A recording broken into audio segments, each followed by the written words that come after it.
Hai, apa kabar sahabat artikel view? Kali ini saya akan membacakan lanjutan alur cerita kisah CO muda berpura-pura culun. Tapi, sebelum mendengarkan kisah ceritanya, silahkan cari posisi yang nyaman dan jauhi keramaian. Dan jangan lupa pasang headsetnya. Dan inilah alur cerita kisah CO muda yang berpura-pura culun. Episode 312. Kisah CO muda yang berpura-pura culun.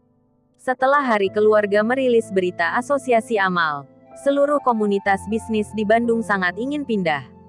Mereka menjadi sasaran keluarga Wijaya. Jadi bisa menyenangkan keluarga Nicholas saat ini adalah kesempatan bagi mereka untuk melindungi diri mereka sendiri. Tak terhitung orang menajamkan kepala dan ingin mendapatkan tiket ke pertemuan Amal. Di kamar presiden di Peninsula Hotel, Melissa, yang tidak memakai kacamata, terlihat bersinar bahkan dalam pakaian biasa. Kecantikannya terpancar dari tulangnya, dan kerutan, senyum, dan setiap gerakannya semua bergolak dan membuat ketagihan. Tiket masuk ke pertemuan Amal tidak sulit bagimu, kan? Melissa berkata kepada Morgan. Melihat perubahan Melissa, hati Morgan sangat sulit untuk terima. Karena dia tidak ingin pria lain melihat sisi wanita muda ini. Tetapi dia tidak memenuhi syarat untuk menghentikan apa yang akan dilakukan Melissa. Jika Melissa pergi untuk berpartisipasi dalam pertemuan Amal, itu pasti akan menjadi blockbuster. Akan ada banyak mata penuh nafsu pada Melissa. Dan yang lebih penting, Morgan tahu siapa yang dia tuju. Nona, apakah amal semacam ini masuk akal bagimu untuk berpartisipasi? Kata Morgan. Apakah masuk akal? Apakah Anda memenuhi syarat untuk membantu saya mendefinisikannya? Kapan saya akan melakukan sesuatu? Apakah saya masih membutuhkan persetujuan darimu? Kata Melissa dingin dengan ketidakpuasan. Morgan menundukkan kepalanya dan berkata, Nona, bukan itu maksud saya. Anda bukan dari lingkaran bisnis Bandung sekarang. Mudah disalahpahami ketika Anda pergi ke pertemuan Amal. Pertemuan Amal semacam ini, pasti banyak selebritas yang berpartisipasi. Dan para wanita ini berpartisipasi dengan mentalitas mampu mendaki orang kaya. Morgan tidak ingin Melissa disalahpahami. Apakah menurutmu mereka akan memperlakukanku sebagai pelacur? Melissa berkata sambil tersenyum. Morgan tidak berani berbicara. Ketiga kata ini benar-benar menghina Melissa. Lakukan. Saya tidak berdiskusi denganmu, tetapi memperingatkan. Melissa berkata dengan nada yang kuat. Ya, Morgan menundukkan kepalanya dan berjalan keluar dari ruangan. Melissa datang ke kamar mandi dan melihat dirinya di cermin. Dia tidak pernah mencoba melepas kacamatanya selama bertahun-tahun. Ini juga saatnya untuk mengubah keadaanmu. Setelah hidup dengan kacamata selama bertahun-tahun, kamu seharusnya sangat sedih. Mulai hari ini dan seterusnya, aku akan membiarkan dunia menyaksikan kecantikanku. Kata Melissa pada dirinya sendiri di cermin. Aku lebih baik dari Kaori. Ariel. Dalam hal tubuh dan penampilan. Bisakah kamu benar-benar menutup mata kepadaku? Saat Melissa berbicara, matanya berangsur-angsur menjadi gelap. Jika ada pria lain, dia akan sangat percaya diri tapi di depan Ariel, dia sedikit kurang percaya diri. Karena sejauh ini dia belum melihat orang seperti apa Ariel itu. Di studio Julius, Ariel dan Kaori datang untuk memilih foto di pagi hari. Dan keduanya sangat antusias. Saudara Ariel, saudari Kaori, Anda datang terlalu dini. Jerry, yang baru saja membuka pintu, berkata dengan senyum di wajahnya. Kaori tidak bisa menunggu di rumah. Dan bahkan tidak pergi lari pagi hari ini. Jika bukan karena Ariel yang menghentikannya. Dia berencana untuk pergi keluar sebelum jam 7. Jerry, kamu telah belajar untuk mengejek orang. Ini adalah perilaku yang buruk, kata Kaori. Jerry sangat iri dengan hubungan antara keduanya. Karena dia tahu bahwa perjalanan ini tidak mudah. Pada hari yang sama, Kaori meminta Ariel untuk berlutut dan mengatakan keinginanku ketika dia memikirkan tiga kata itu. Mata Jerry merah. Dan adegan ini ditakdirkan untuk diingat seumur hidupnya. Saudari Kaori, aku tidak mengolok-olokmu, tapi iri padamu, kata Jerry. Mengapa kamu memilih studio di sini? Ini tidak ramai. Ariel bertanya dengan bingung. Ada sangat sedikit orang di gang terpencil. Area semacam ini digunakan untuk bisnis. Tidak diragukan lagi jalan buntu. Karena sewanya murah. Dan kami mengambil pekerjaan secara online. Tidak ada persyaratan tinggi untuk lokasi. Lagi pula, saya mengandalkan keahlian untuk makan. Pada saat ini, Julius baru saja ke pintu studio dan menjelaskan kepada Ariel. Ariel mengangguk dan mengikuti Julius ke studio. Tempatnya tidak besar. Ada banyak produk jadi. Terlihat agak berantakan. Dan benar-benar tidak ada bandingannya dengan toko pengantin kelas atas lainnya. Jika Julius sendiri memiliki reputasi yang baik di internet, diperkirakan itu sulit untuk bernegosiasi dengan toko seperti itu. Agak berantakan. Itu membuatmu tertawa. Julius berkata dengan malu. Jika saya tahu bahwa studio Anda seperti ini, saya pasti tidak akan memilih Anda, kata Ariel terus terang. Julius memiliki ekspresi malu di wajahnya. Lingkungan seperti ini memang sulit untuk memberi kesan yang baik kepada orang-orang. Tetapi hidup ini dipaksakan. Memulai bisnis tidak semudah itu. Saya melihat bahwa Anda memiliki reputasi yang baik secara online. Dan bisnis Anda pasti baik. Mengapa Anda tidak mengubah lokasi Anda? Kaori bertanya dengan tidak dapat dijelaskan. Julius tersenyum dan tidak menjelaskan.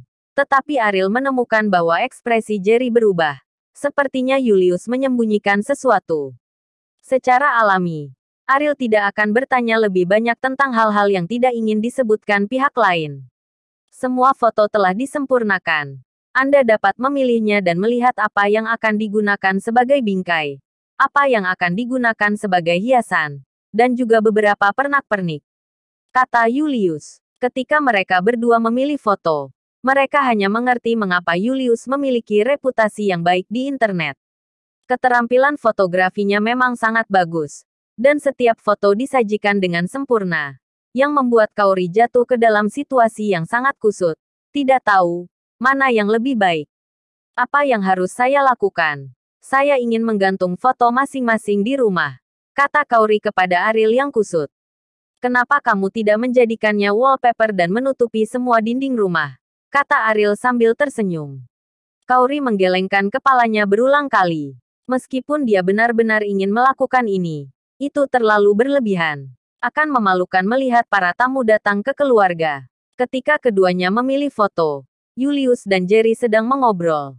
Kakak Julius, bagaimana kabar bibi baru-baru ini? Jerry bertanya. Berbicara tentang masalah ini, Julius menghela nafas. Dengan lemah berkata, masih sama. Saya pergi ke rumah sakit kemarin. Dan dokter berbicara kepada saya tentang menyerah lagi. Tapi, Julius tidak menyelesaikan kata-katanya. Tetapi Jerry tahu keputusannya dan memandang ekspresi yang tidak disembunyikan di mata Julius sedih. Jerry merasa sedikit masam di hatinya. Ibu angkatnya telah dirawat di rumah sakit selama lebih dari setahun. Sejak tahun ini, Julius hampir menghabiskan semua tabungannya selama bertahun-tahun. Rumah sakit telah membujuk Julius untuk menyerah lebih dari sekali. Tetapi kegigihan Julius dalam masalah ini telah tidak pernah ada yang berubah. Tidak dilahirkan dan dibesarkan. Tidak ada imbalan. Bagi Julius, kebaikan ibu angkatnya layak untuk semua yang bisa dia lakukan. Pintu akhirnya terbuka. Saya pikir Anda, tempat yang rusak ini, bangkrut. Pada saat ini, di pintu melihat orang itu datang. Julius dengan cepat berdiri dan berjalan ke pintu. Dengan senyum di wajahnya, dia berkata, Saudara Tommy, mengapa kamu bebas hari ini? Tommy, seorang penjahat di daerah ini, membawa beberapa berandalan di bawah komandonya untuk mengumpulkan biaya pembersihan dari beberapa bisnis terdekat. Mengapa saya di sini? Anda tidak memiliki poin di hati Anda. Lihat pintu ini. Betapa kotornya itu, kata Tommy. Begitu kata-kata itu jatuh, berandalan itu membuang semua sampah di tangan mereka ke pintu, termasuk botol air mineral, kulit pisang, dan kantong makanan ringan. Lihatlah perilaku nakal orang-orang ini. Julius tidak punya pilihan selain mengatakan, Saudara Tommy, saya tidak banyak pelanggan, dan saya benar-benar tidak punya uang ekstra. Saya akan membersihkan sampah ini sendiri. Julius membungkuk untuk mengambil sampah di tanah. Seorang pria berambut kuning di samping Tommy langsung menendang. Bagaimana mungkin seseorang yang menjadi bos melakukan hal semacam ini secara pribadi? Ayo lakukan saja. Julius duduk di tanah, menyaksikan orang-orang itu mengambil sampah yang dibuang. Dia tidak bisa menahan diri untuk mengepalkannya dengan erat. Tinju. Perilaku mendominasi bajingan semacam ini telah ditemui lebih dari sekali olehnya. Di masa lalu, dia punya banyak uang. Jadi tidak masalah jika dia memberikannya sama sekali. Tapi sekarang, dia benar-benar tidak bisa mendapatkan uang cadangan. Dan dia pergi ke rumah sakit kemarin untuk membayar sebagian dari biaya pengobatan di muka. Jika dia tidak dapat menerimanya segera pada saat dia masih hidup, dia bahkan tidak mampu untuk makan. Saudara Tommy, mengapa Anda tidak memberi saya waktu lagi? Santai saja. Dan ketika saya punya lebih banyak uang, saya akan memberikannya kepada Anda sekaligus, kata Julius. Tommy berjalan di depan Julius. Dia berkata dengan rendah hati, Julius, saya tahu bahwa ada orang tuamu yang tinggal di rumah sakit yang akan mati. Dan jika dia mati, dia akan mati. Mengapa Anda masih membuang uang padanya? Saya mendengar bahwa Anda tidak sendiri, kan? Untuk apa kamu membuang-buang uang? Jika kamu memiliki uang ini, lebih baik berbakti dan berbakti kepadaku. Dan aku bisa membuatmu tetap aman. Saudara Tommy, saya dibesarkan olehnya. Tolong hormati saya. Hormat. Tommy menamparkan wajah Julius dan meludah dengan jijik. Dia berkata, jika kamu punya uang, aku akan menghormatimu. Jika kamu tidak punya uang, kamu hanya seekor anjing. Sial. Kamu masih ingin aku memberimu wajah. Siapa kamu? Beri dia kesempatan. Kapan dia punya uang, dia pasti akan memberikannya padamu. Kata Jerry dengan sakit hati. Tommy melihat kaki panjang di bawah hot pants Jerry Lin, menjilat bibirnya, dan berkata, apakah Anda ingin membantu bos Anda? Melihat mata jahat Tommy, Jerry Lin tanpa sadar mundur selangkah dan berkata, saya juga tidak punya uang.